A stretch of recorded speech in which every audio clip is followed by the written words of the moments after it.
भैया, आपके हिसाब से माँ बाप के बुढ़ापे का सहारा कौन होता है, बेटा या बेटी? ऑब्वियसली बेटा। क्यों? क्योंकि बेटा ही सारी उम्र माँ बाप के साथ रहता है। बेटा ही पैसे कमा के लाता है, परिवार को भी संभालता है। तो हुआ ना बेटा माँ बाप का असली सहारा। मम्मी आप बताओ। मेरे हिसाब से तो तेरा भाई ठीक कह रहा है। बेटा ही बुढ़ापे में माँ बाप की लाठी होता है। बेटियां तो शादी के बाद पराई हो जाती हैं। भाभी अब आपकी बारी, आप बताओ, आप क्या सोचती है इस बारे में? मुझे तो लगता है कि बेटी होती है। और आपको ऐसा क्यों लगता है? क्योंकि बेटियां समझदार होती हैं, माँ और बाप दोनों की फीलिंग समझती है, और लाडली होने की वजह से वो माँ बाप का सहारा भी बन जाती है। मुझे भी ऐसा ही लगता है कि माँ बाप के बुढ़ापे का सहारा बेटियां बनती हैं। 2 वोट बेटे को है और 2 वोट बेटी को। अब आपका वोट डिसाइड करेगा कि आप किसको जिताते हो। मेरे हिसाब से ना तो बेटा बुढ़ापे का सहारा होता है और ना ही बेटी। बुढ़ापे का असली सहारा होता है बहू। हम लोग बचपन से यही तो सुनते आए हैं, बेटा बुढ़ापे की लाठी होता है, बेटी अपने पापा का जिगर होती है।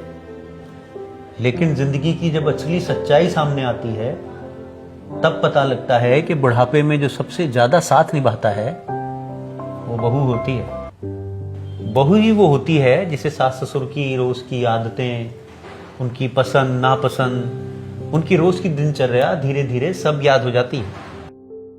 जब सास ससुर कभी बीमार पड़ जाएं तो बहू अपने 10 काम छोड़कर उनकी सेवा में लग जाती है। और दूसरी तरफ अगर बहू बीमार पड़ जाए तो सारे घर की रफ्तार थम जाती है। बेटा अगर कुछ दिन के लिए घर से बाहर चला जाए तो घर में कुछ खास फर्क नहीं पड़ता, लेकिन अगर 2 दिन के लिए बहू बीमार पड़ जाए तो सारा घर तितर बितर हो जाता है। बेटे के पास प्यार बहुत होता है, उसकी नीयत भी ठीक होती है, लेकिन हर आदत, हर जरूरत, हर परेशानियों का हल निकालने की जो कला बहू के पास होती है ना, वो सबसे अच्छी है। इसलिए कई बार बहू बिना कहे ही उनकी जरूरत समझ लेती है। इसलिए बेटा, बुढ़ापे का असली सहारा तो बहू ही होती है। अगर हम मेरा प्यारा बेटा, मेरी प्यारी बेटी कह सकते हैं तो एक बार मेरी प्यारी बहू भी कहकर देखो। उसे घर की नौकरानी नहीं, घर का मेंबर समझो।